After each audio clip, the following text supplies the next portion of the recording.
ஹஸ்டோ தமிழ் ஜெய் வியாசா ஸ்ரீயின் வணக்கம். தமிழ் புத்தாண்டு ராசி பலன் 2024ஆம் ஆண்டு மீன ராசிக்காரர்களுக்கு எப்படி இருக்கும் என்பதை இந்த வீடியோவில் பார்ப்போம்.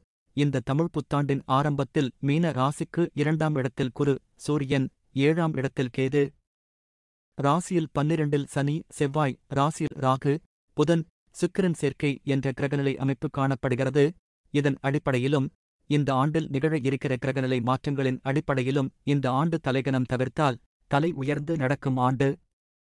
ஒரே நேரத்தில் பலவிதமான வேலைகளை செய்ய வேண்டியிருக்கும். பொறுமையை கையாள்வது அவசியம். அலுவலகத்தில் பொறுப்பு உணர்வுடன் செயல்படுங்கள். எல்லாம் தெரியும் நினைப்பும் ஏனோ தானோ செயலும் கூடாது. இடமாற்றம் தாமதமானாலும் கைகூடும். பதவி, ஊதிய உயர்வு வேண்டுவோர் வீண் புலம்பல் தவிர்ப்பது முக்கியம். சிலருக்கு புதிய பணிவாய்ப்பு கிட்டும். குடும்பத்தில் ஒற்றுமை இருக்க வாழ்க்கைத் துணையுடன் வாக்குவாதம் வேண்டாம். சுபகாரியங்களும் உறவுகள் வருகையும் மகிழ்ச்சி தரும். ஆடம்பரச் செலவை அறவே தவிருங்கள். கொடுக்கல் வாங்கலை உடனுக்குடன் குறித்து வையுங்கள். பிறமொழி மனிதர்களால் ஆதாயம் கிட்டும். சுக்கிரனும் புதனும் சாதகமாக இருக்கும் தருணத்தில் குருதி வருடம் பிறக்கிறது. ஆகவே செயலில் வேகம் கூடும். மனதில் அமைதி உண்டாகும். பிள்ளைகளுக்குச் சொத்து சேர்க்க சூழல் அமையும். கலைகளில் நாட்டம் பிறக்கும். சிலரின் படைப்புகள் பத்திரிகைகளில் இடம்பெற வாய்ப்பு உண்டு. நண்பர்கள் வட்டாரத்தில் மதிப்பு உயரும். வர்த்தகத்தில் வளர்ச்சி ஏற்படும். அது தொடர தளர்ச்சி இல்லா உழைப்பு முக்கியம். ஒப்பந்தங்களில் கையெழுத்திடும் முன் நன்றாக படித்துப் பார்க்கவும். புதிய முதலீடுகளில் நிதானம் தேவை. இந்த ஆண்டு மனதளவில் தைரியத்தை அதிகரிக்கும். நீண்ட நாட்களாக தடைபட்டு வந்த முக்கியமான வேலைகள் இந்த ஆண்டில் வெற்றிகரமாக நடைபெறும். சிலர் புதிய இடத்தை வாங்கி வீடு கட்டுவார்கள். வெளிநாடு செல்லும் ஆசை இருந்தால் இந்த ஆண்டில் அது நிறைவேறும். மனதில் உள்ள குழப்பங்கள் நீங்கும். வாழ்க்கை மகிழ்ச்சியாக இருக்கும். அரசியல் சார்ந்தவர்களுக்கு சீரான வளர்ச்சி ஏற்படும். மேலிடத்தின் ஆதரவு கிட்டும். பதவி, பொறுப்புகள் தாமதமானாலும் கைகூடும். கலைஞர்கள், படைப்பாளிகளுக்கு வாய்ப்புகள் தேடிவரும். செல்லும் இடத்தின் சட்டதிட்டங்களை சற்றும் மீற வேண்டாம். மாணவர்கள் மதிப்பும் மதிப்பெண்ணும் பெறுவீர்கள். மாணவர்களுக்கு கல்வியில் திறமை அதிகரிக்கும். உங்களது செயல்களுக்கு பாராட்டு கிடைக்கும். மனதில் தைரியம் கூடும். குரு பெயர்ச்சிக்குப் பிறகு குருவின் பார்வை 7, 9 மற்றும் 11ஆம் இடத்திற்கு வருவதால் திருமணங்கள் கைகூடும். 2ஆம் இடத்தில் சூரியன் இருப்பதால் பேசும் வார்த்தைகளால் பிரச்சனைகள் உருவாகலாம். கவனம் தேவை. முகஸ்துதி நபர்களிடம் இருந்து விலகியிருங்கள்.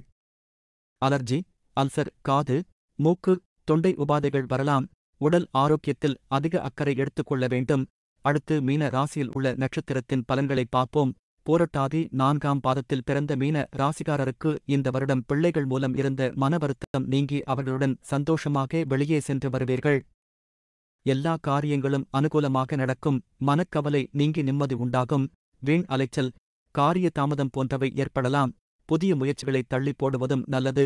உத்திரட்டாதி நட்சத்திரத்தில் பிறந்த மீன ராசிக்காரருக்கு இந்த வருடம் மற்றவர்களுடன் பகை ஏற்படலாம். முடங்கிக் கிடந்த காரியங்கள் அனைத்தும் வேகம் பிடிக்கும். நெருக்கடியான நேரத்தில் உறவினர்கள், நண்பர்கள் உங்களுக்கு கை கொடுப்பார்கள். மனதில் இருந்து வந்த சஞ்சல மனநிலையில் மாற்றம் இருக்கும். பண நெருக்கடி குறையும். எதிர்பார்த்த உதவிகள் கிடைக்கும். ரேவதி நட்சத்திரத்தில் பிறந்த மீன ராசிக்காரருக்கு இந்த வருடம் மனதில் திடீர் குழப்பம் ஏற்பட்டு நீங்கும்.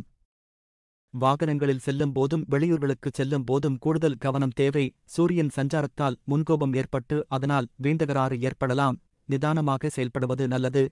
வளர்ச்சி பெற மிகவும் கவனமாக இருப்பது நல்லது. இந்த குரோதி வருடத்தில் வரும் பிரச்சனைகள் குறைய மற்றும் இந்த ஆண்டு சிறப்பாக அமைய செய்ய வேண்டிய பரிகாரத்தை பார்ப்போம். தினமும் சூரிய நமஸ்காரம் செய்வதால் உடல் நலம் சீராகும். பொருளாதார சூழ்நிலை நன்றாக இருக்கும்.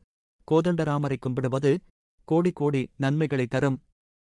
வெள்ளி, செவ்வாய்க்கிழமைகளில் வராகியம்மன் மற்றும் காளி வழிபாடு செய்து நெய்தீபம் ஏற்றி வணங்கி வர சகல காரியமும் நன்மையும் வெற்றியும் தரும். ராகு, கேது, சனியால் வரும் பிரச்சனையை குறைக்க சித்தர்களையும் மகான்களையும் தரிசிக்கவும்.